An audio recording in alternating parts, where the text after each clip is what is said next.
안녕하세요. 코시국에 결혼해서 결혼 1년 3개월 차 정도를 향해 가는 새댁입니다. 새댁이라고 말을 하면 집에서 새살림을 하고 있는 것만 같게 느껴져서 잘 쓰고 싶지 않은데요. 저희 시댁에서는 저를 하도 새댁이야 새댁라고 하며 주변 사람들한테 소개를 하는 바람에 이제는 제 입에 버릇처럼 달라붙게 되었네요. 어디 가서도 제 소개는 새댁이라고 하고요. 지금부터는 시댁에서 겪은 저의 하나뿐인 시댁에 대해서 사연을 적어보겠습니다. 시댁은 저희 친정하고 분위기가 굉장히 상반되어 있습니다. 아빠가 좀 더 무섭고 집안의 분위기를 꽉 잡고 있는 친정과는 달리 시댁은 시어머니가 분위기를 주도하는 분이셨어요. 그 어머님은 쏙 빼드 닮은 우리 아가씨도 어머님 옆에서 꼭 한몫씩은 거들었고요. 어머님이랑 아가씨는 둘 다 몸집이 정말 왜소합니다. 제가 키도 크고 등발도 좀 있는 편이어서 제가 같이 옆에 서 있기라도 하면 내 몸으로 낳은 자식들인 것만 같이 작게만 느껴지곤 했네요. 그래서 종종 아가씨도 그렇고 어머님도 그렇고 제 덩치를 가지고서도 놀려먹는 말을 내뱉곤 했었답니다. 자, 여기까지만 읽어도 어림잡아 저희 시모랑 아가씨에 대해서 아실 것 같죠? 결혼한 지 얼마나 되었다고 새 며느리인 저한테 덩치를 가지고 놀려먹으니 말이죠. 두 사람 모두 다 하나같이 말을 생각 없이 뱉어내는 편이었어요.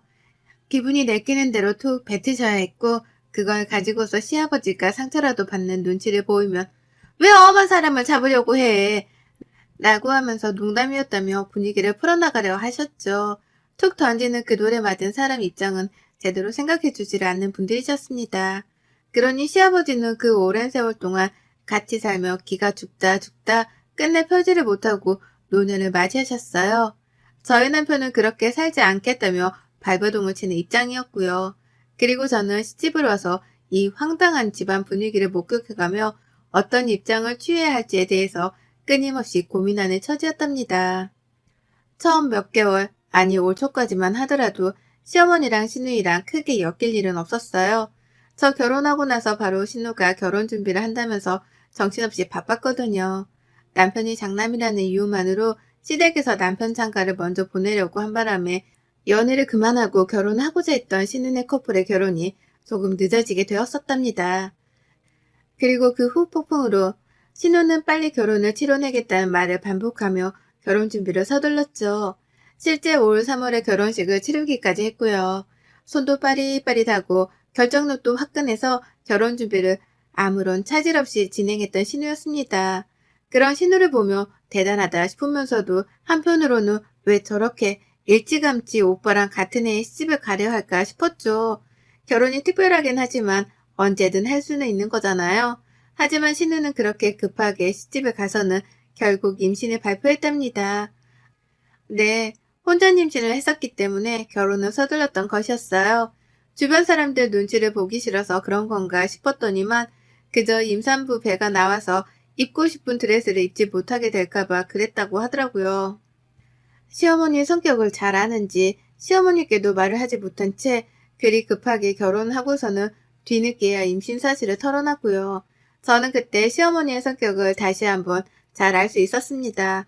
화가 나니까 물불 안 가리고 소리부터 키워가며 목청을 높이는데 정말 무식한 돌덩이 같더라고요. 아무튼 그때 그런 일을 결혼하며 겪고 나니 저에게 시댁 식구들은 결코 편한 사람이 되지 못했답니다. 제가 그리 고상하거나 품격 있는 여자는 결코 아니었지만요. 저를 볼 때마다 덩치 얘기에 새댁이라며 꽉 막힌 조선시대 호칭으로만 소개를 하고 그도 모자라 혼자 임신해 집안 싸움까지 목격을 하게 만드셨으니 제 눈에 시댁이 멀쩡해 보일 리가 없었죠. 그래서 남들이 시댁 얘기를 할 때에도 나는 무슨 얘기를 해야 하나 싶고 괜히 하고 싶지가 않았습니다. 남편도 집에서는 자기 집이 그리 좋게 보이진 않던지 제 앞에서 얘기를 꺼내지도 않았어요. 저도 관심은 없었고요. 그런데 신우 배가 불러오기 시작하면서 일이 좀 꼬이더라고요.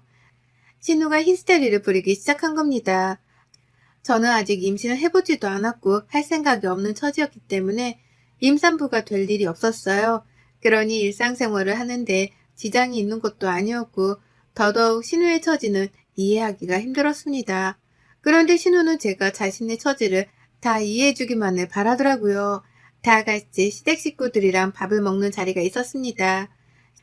시어머니가 자주 밥 좀 먹으러 오라고 부르는 편이었는데 저는 불편해서 자주 가지는 못하다 한 번씩만 찾아뵈었었죠.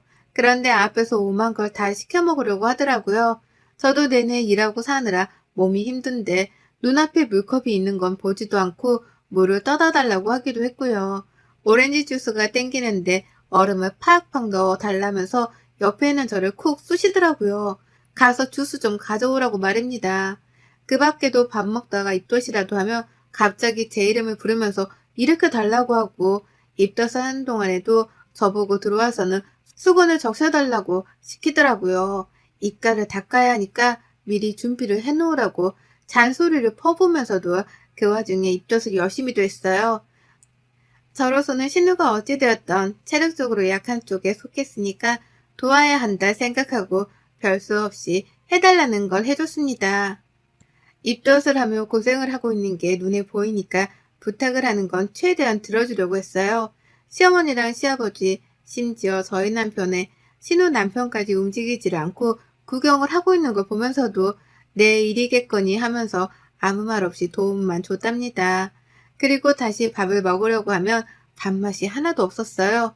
앞에서 하도 요란스럽게 입덧을 해대는 신우를 보며 밥맛이 뚝 떨어졌거든요. 집에 와서도 내가 종노릇을 하고 왔는지를 모를 만큼 열심히 시댁일을 도와가면서 며느리 짓을 했고, 그래서 늘 집에 오기만 하면 침대에 들어눕기부터 했답니다. 신경을 너무 많이 쏟아서 기가 빨린 상태였거든요. 제게 시댁은 딱 이런 꼴이었어요. 임신을 했다는 이유로 나를 함부로 대하는 걸 당연하다고 여기는 신우가 있었고, 그런 신우한테 말린다거나 좀 타이르기는커녕 우쭈쭈 하기만 하면 내버려두는 시어머니가 계셨죠. 그 밖에 사람들은 모두 다 길을 못 펴고 사는 처지여서 제가 신경을 쓰지 않아도 되었고요.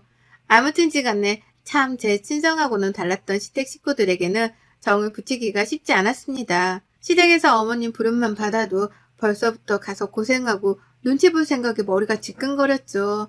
그러다가 어머님이 김장을 하자는 연락을 해오셨어요. 신우가 막달에 가까워 배가 나와 있는 임산부라는 그 말은 쏙 빼놓은 채로 김장을 하자고 제안부터 하시더라고요. 김장철이 다가오는데 왜 먼저 소식이 없나는 말까지 던지면서요. 그래서 제가 물었었죠. 아가씨랑 하시는 거냐고요. 그러자 어머님은 당연하지. 내 딸인데 걔가 김치에 얼마나 환장하는데. 라고 하며 당연히 아가씨도 함께 김장을 할 거라고 대답을 하셨답니다. 너무나 당당하게 당연하다는 듯이 말이죠. 그래서 저도 그 말에 곧장 대답을 드렸죠. 아, 네. 저는 저희 친정 어머님이랑 할 거라서요. 아가씨랑 맛있게 김치 담그세요? 라고요. 나도 내 엄마랑 김치를 만들 권리가 있습니다. 그래서 신우가 시무랑 김치를 담그는 것과 마찬가지로 저 또한 내 엄마랑 김치를 담그기로 했다는 말을 확실하게 전달했죠. 그러자 시어머니는 마지 못한다는 듯이 그래? 언제 하는데? 어디서? 몇 폭이나 담그는데? 라며 갖은 질문들을 꺼내셨어요. 어머님 입장에서는 다 알 필요도 없는 그런 쓸데없는 질문들만을 말이죠. 그래서 그냥 생각 없이 대답을 해드렸습니다. 친정에서 이모들이랑 다 같이 모여서 김치를 만드는 게 우리 집안의 일상이었고, 그래서 이번에는 오래간만에 모여 그렇게 할 거라고요. 그러니 우리 집 김치는 필요 없다고 어머님이랑 아가씨 김치만 적당하게 만드시라는 말씀까지 두요. 중간에 어머님은 우리 아들이 그 집 김치를 잘 먹으려나? 입맛에 맞으려나? 라고 하면서 막 걱정을 하기도 하셨거든요. 그래서 저는 이런 말도 했습니다. 이미 저희 친정에서 결혼할 때부터 김치는 주기적으로 보내주고 계셨어요. 남편도 입에 잘 맞고 맛있다고 몇 번이나 말을 했으니까 그런 걱정은 하지 않으셔도 돼요. 라고 말이에요. 그러자 어머님은 더 이상 저한테 할 말이 없으셨는지 알겠다는 뚱한 대답을 하고는 전화를 끊으셨답니다. 그렇게 저는 이번 김장을 담그는 일에 대해서 시어머니랑 충분히 대화를 마쳤다고 생각했어요. 누가 들어도 저는 제 친정에서 김치를 담근다는 말이었고, 그러니 시댁김치는 필요 없다는 말이었죠. 하지만 여기서 뭔가 대화에 문제가 발생했답니다. 저도 미처 예상하지 못했던 일이었죠. 친정에서 김장 준비를 하느라 한동안 정신이 없었어요. 저도 자식된 도리로서 김장하는 데에 들어가는 비용을 대드려야 할 것 같아서 엄마한테 미리 용돈도 보내드렸고요. 이모들이랑 이모들의 딸들까지도 모두 다 그날에 모여서 같이 수육도 먹고 파티할 작정으로 미리부터 설렜었죠. 각자의 집에서 배춧값은 내고 엄마는 그 돈으로 배추를 사드리고 김장 준비를 하신다고 김장 전날부터 무지하게 바쁘셨답니다. 저는 엄마가 바쁘실 걸 아니까 막내 이모랑 같이 전날부터 미리 친정에 가 있었고요.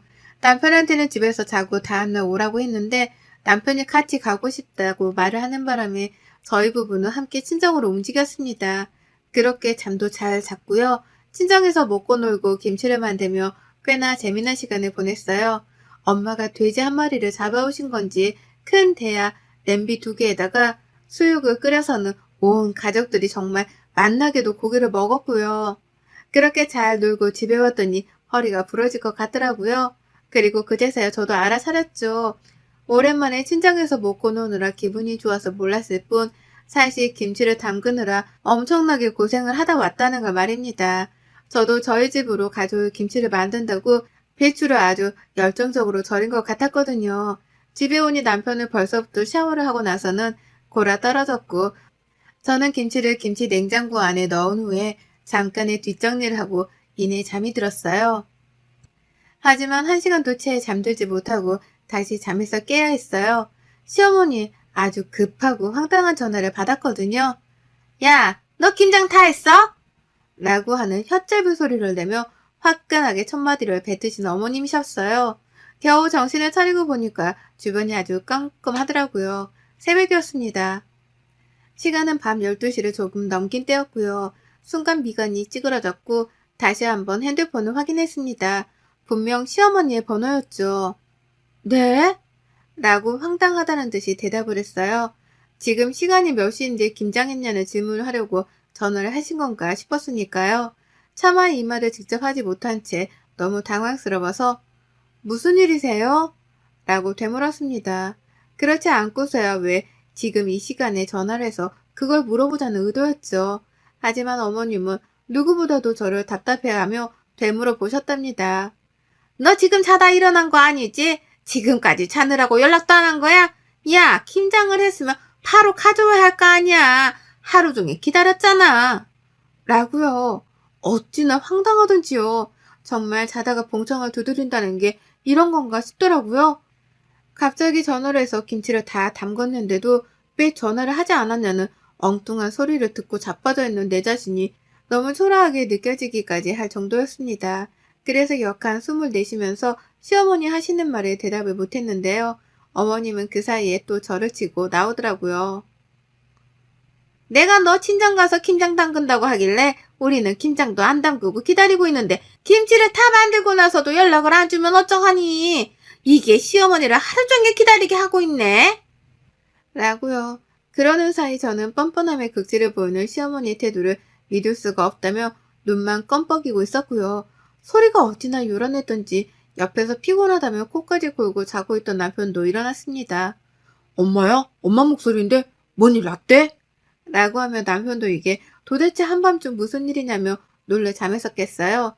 급기야 남편은 불까지 켜고서는 옆에 앉아 저를 쳐다보는데 어머님은 혼자서 할 말만 주구장창 뱉어내셨답니다. 아니 너 니네 친정 가서 김장한다며 우리 것도 있을 거 아니야. 그러려고 우리 집에 안 오겠다고 한 거 아니니? 근데 김치를 만들었으면 곧장 가지고로 오던가 아니면 얼마큼 만들었다고 말이라도 해주던가. 얘가 사람을 하루 종일 기다리게 하고 있네. 내가 너 친정 가서 재밌게 놀라고 일부러 연락도 안 했다가 지금에서야 하는 거야. 나 같은 시어머니가 어딨니? 라고 하면서 소리가 점점 더 격해졌죠. 남편이 제 전화를 낚아챈 것도 그때였습니다. 엄마 지금 몇 시인 줄 알아? 꼭두 새벽에 전화를 해서 그걸로 화를 내는 거야? 지금? 처가댁에서 김치 담그게 뭐 그걸 왜 엄마를 주라는 거야? 엄마가 왜 기다려? 김치를 달라고? 집에서 수희랑 김장하는 거 아니었어? 라고 하면서 남편도 못 참아주겠다며 막 밀어붙였어요. 제가 본 남편의 모습 중에서 그날 그 모습이 역대급으로 화가 난 모습이었습니다. 하지만 이를 그냥 보고만 있을 시어머니가 아니셨죠. 앞서 여러 번이나 말씀을 드렸듯이 시댁안에서 대빵이라고 할 수 있는 사람은 바로 저희 어머님이셨습니다. 성질도 성질이지만 목소리 큰 것도 한 몫을해서 누구 하나 싸움을 시작했다가도 찍소리를 못 내고 깨갱하곤 했어요. 그걸 스스로도 잘 알아서인지 어머님은 바로 소리 지르기를 시전하더라고요. 야, 넌 누가 엄마한테 그렇게 소리를 지르래? 라고 하면서 본인이 더 크게 소리를 지르는데, 이야, 정말 천하장사가 다름없더라고요. 그 순간에 남편은 제 눈앞에서조차 깨갱하는 모습을 보이면서 대꾸를 잘 못하고서는 누가 소리를 지른다고 그래? 라며 소심하게 반항을 했습니다. 그러니 시어머니는 깨갱한 아들의 모습을 눈치를 채고는 더욱 기고만장해져 소리를 지르셨죠. 내가 니들 김장하러 간다고 하니까 겸사겸사 우리 것도 해주겠거니 했지. 그렇게 많은 사람들이 김장을 한다는데 설마 사돈 김장도 안 담가 주실라나 싶었다. 안 담가줬다 하더라도 며느리면 딱딱 알아서 시댁으로 보낼 김장 정도는 해왔어야지. 어디 버릇없이 지들끼리 김치를 담근 걸로도 모자라 시댁 걸 챙기지도 않고 올 생각을 해. 라고 말이에요. 평소 같으면 남편네 집안일이고 그러니 남편이 알아서 하겠거니 싶었습니다. 근데 정말 이건 아니더라고요. 내가 내 집 가서 우리 식구들이랑 김치를 만들 거니까 니들 김치는 니들끼리 만들라고 분명하게 말을 했는데도 불구하고 꼭두 새벽에 전화를 해와서 왜 자기네들 김치가 없냐고 승질을 부리다니요. 이건 정말 억지에 가까운 말이었는데 그 억지를 너무나 당당하게 하는 걸 보면서 할 말을 잃었답니다. 그래서 저는 당장에 남편으로부터 핸드폰을 빼앗아 들었고 비록 얼굴을 마주보고 있지는 않았으나 아주 화가 단단히 났다는 자세와 표정을 취한 채 말씀드렸죠. 어머님이 김치가 먹고 싶으셨나 보구나. 그래서 초대도 안 했는데 김치를 얻어먹겠다고 지금 이 난리시구나. 라고요. 그러자 시어머니가 뭐가 어째? 라면 제가 비꼬는 이 말에 대해 기가 막히다며 언성을 높이셨답니다. 하지만 저는 이 타이밍을 놓치지 않고 재차 어머니께 물었죠. 그래서 몇 포기가 필요하신데요? 몇 포기를 먹을 건데요? 라고요. 그러자 어머님은 자신에게 김치를 주겠다는 소리인 줄 아셨는지 갑자기 목소리를 팍 낮추며 대답을 하시더라고요. 아유, 너도 참 진작에 준다는 말부터 했어야지. 괜히 내 승질을 건드려 소리까지 지르게 만드니 피곤하게. 우리 집 양반도 먹이고 네 시누이도 갖다 줄 거니까 8포기? 아니다. 딱 맞춰서 12포기 정도. 인당 3포기는 먹지 않겠니? 라고요. 옆에서 남편은 자기 엄마 치부가 보이긴 하는지 얼굴을 손으로 쓸어내리면서 제게 손짓했습니다. 화를 억눌러 달라고요. 본인이 봐도 지네 엄마가 이상한 거라니까 저한테 어떻게든 일방적으로 화를 참아달라는 소리였어요. 하지만 저는 시어머니랑 이판사판 뜨고 싶은 마음뿐이었고 그래서 다시 한번 물었죠. 정확히 몇 포기를 달라는 말씀이세요? 라고요. 그러자 시어머니는 짜증이 좀 섞인 제 말에 빈정이 상했는지 12포기! 라면 덩달아 짜증 섞인 말투로 대답을 하셨고요. 저는 그럼 어머니께 말씀드렸습니다. 네, 12포기 도합 36만 원이요. 계좌번호 보내드립니다, 지금. 라고요. 어머님은 거의 2초 정도 말씀이 없으셨다가 물었죠. 뭐? 너 지금 나한테 돈을 내란 소리냐? 라고요. 네, 저는 시어머니로부터 꼭 돈을 받을 예정이었습니다. 친정으로 오고 가고 하는 데에 든 차비, 그리고 시댁으로 보낼 때에 들 차비, 혹은 배달비, 그도 모자라 제가 친정에 전날부터 가서는 친정엄마랑 고생을 한 몸값까지 포함을 해서 다 합치더라도 포기당 3만 원은 아주 저렴한 가격이었죠. 그리고 전 이 저렴한 가격을 시어머니께 아주 당당하게 요구했습니다. 포기당 3만 원이니까 계좌이체로 선지불을 해달라고요. 김치는 선지불된 금액이 도착을 했을 경우에만 보내드리겠다는 요구사항까지 덧붙이면서 말이에요. 당연히 이 말에 시어머니는 눈깔이 뒤집힌 사람 마냥 난리셨어요. 어떻게 그럴 수가 있냐며 말도 안 되는 요구사항이라고 말이에요. 어떻게 시어머니한테서 돈을 받을 생각을 하냐면서 거품을 물려하길래 저도 따끔하게 혼을 내드렸습니다. 어떻게 며느리랑 처갓집에서 뼈 빠지게 만든 김치를 거저 가져갈 생각을 하세요. 노동값을 지불하든지 노동값을 지불하지 못했으면 돈이라도 지불을 하든지 거지도 아니고 말이야. 라고 말이에요. 저의 마지막 말이 회심의 한 방이었던지 어머님은 또다시 정적을 만드셨습니다. 저로서는 너무도 익숙하지 못한 상황이었죠. 늘 떽떽거리면서 우겨대기만 하는 분이신데 갑자기 말을 안 하시니까요. 하지만 저도 더는 참고 속이기만 할 이유가 없었고 무엇보다 밤 12시가 넘긴 이 시점에서 먼저 싸움을 걸어온 건 어머님이셨기에 똑같이 응대를 해드렸습니다. 예의도 저버린 채로 공짜를 바라지 말고 합당한 돈이나 노동값이라도 지불을 하라며 따끔하게 홍군형을 날렸죠. 누군 시간이랑 돈이 남아 돌아서 김장을 하루 종일 담그고 온 줄 아냐며 비아냥대는 혼잣말도 거침없이 쏟아냈고요. 그리고 나서 번호 보내드렸어요. 지금 보내주실 거죠? 라고 되물었거든요. 실시간으로 어머님께 카톡을 보내가면서요. 근데 어머님이 정말 말도 없이 전화를 툭 끊어버리셨답니다. 돈 달라는 말에 대꾸도 못하고 그냥 돈을 안 내고 김치도 안 받겠다며 전화를 끊은 거예요. 김치를 달라 또 전화를 해오실 줄 알았는데 다음 날이 되어도 연락은 없었고 그 길로 어머님은 다신 제게 김치를 달란 말 따위는 입에 올리지도 못하고 계시답니다. 저 또한 그냥 꽁으로 어머님께 김치를 넘길 생각 따위는 추워도 없고요. 어디 감히 며느리가 뼈 빠지게 만든 김치에 숟가락만 얹으려고 하는 건지 공짜 좋아하다가 며느리한테 평생 팽당할 수 있다는 걸 이번 기회에 뼈저리게 느끼셨길 바랍니다. 하여간 우리 시어머니는 시어머니라서가 아니라 정말 이해하기도 힘들고 이해하고 싶지도 않네요. 여러분의 생각은 댓글로 남겨주세요. 오늘도 시청해주셔서 정말 감사합니다.